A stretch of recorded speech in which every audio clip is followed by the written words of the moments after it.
Décidément, le Barça, ça va pas Salut fort. Fred. Ah bah c'est une sale semaine. Hein. Ouais. Semana Negra. Hein. Mm. Mais oui, parce que en fait, ils sont même peut-être meilleurs que le Real ce soir. Alors, victoire du Real 3-2, hein, quand même. Je pense que vous l'avez dit, mais on va rappeler Tout à fait. le résultat. But dans le temps additionnel de Jude Bellingham comme à l'aller.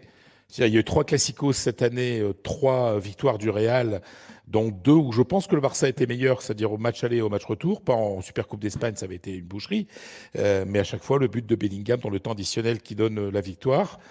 Ça va, ces 2 premiers classicos à Bellingham, c'est plutôt pas mal quand même. C'est plutôt pas mal réussi. Ouais. Ouais. Ouais. Et puis pour lui, ça lui fait du bien parce qu'il a un début d'année, l'année 2024 plus compliqué. Depuis son retour de blessure. Là, Exactement. Ouais, là, il marque le but qu'il faut. Il va être, on sent qu'il reprend confiance et que physiquement, ça va mieux à l'approche de la demi-finale de la Ligue des Champions. En fait, pourquoi?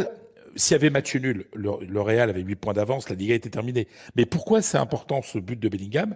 C'est que la semaine prochaine, à Saint-Sébastien, ils peuvent jouer avec l'équipe B. Ils ont 11 points d'avance, plus le goal average particulier qui définit, qui donne finalement un avant la Ligue des Champions. Avant la Ligue des Champions, ils vont pouvoir jouer avec l'équipe B samedi. Donc tu penses que Fred, ils pourront faire reposer Vinicius et Bellingham Ah bah ouais, je pense. Ah ouais, parce je pense que ça va être vraiment... C'est interdit. Comment vous pouvez passer de pas avoir le meilleur joueur du monde qui va s'énerver. Non, il commence à être fatigué. Là, franchement, ce soir, les mecs étaient fatigués. On verra ce qu'il va faire. On verra. Mais moi, j'imagine que là...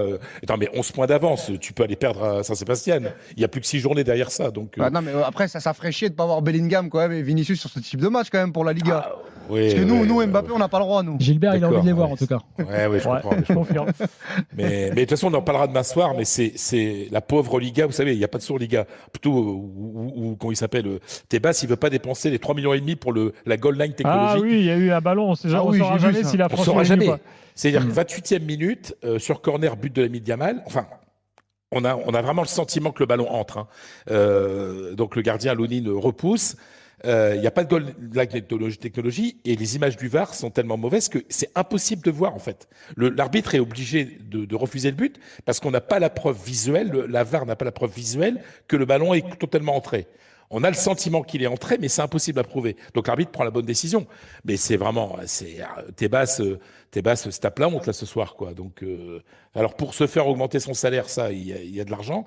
Mais pour payer la goal line technologie, il n'y a pas d'argent. Donc franchement, il fallait que ça tombe ce soir, qui est le match de l'année en Espagne le plus regardé, qui est ce ridicule que fait la Liga, quoi. Parce que tous les championnats sérieux ont la goal line technologie, mais pas. Et d'ailleurs, Rudiger est allé voir l'arbitre en lui disant, non, je crois que c'est pas Rudiger, c'est Gundogan, qui va voir l'arbitre en disant, regarde ta montre.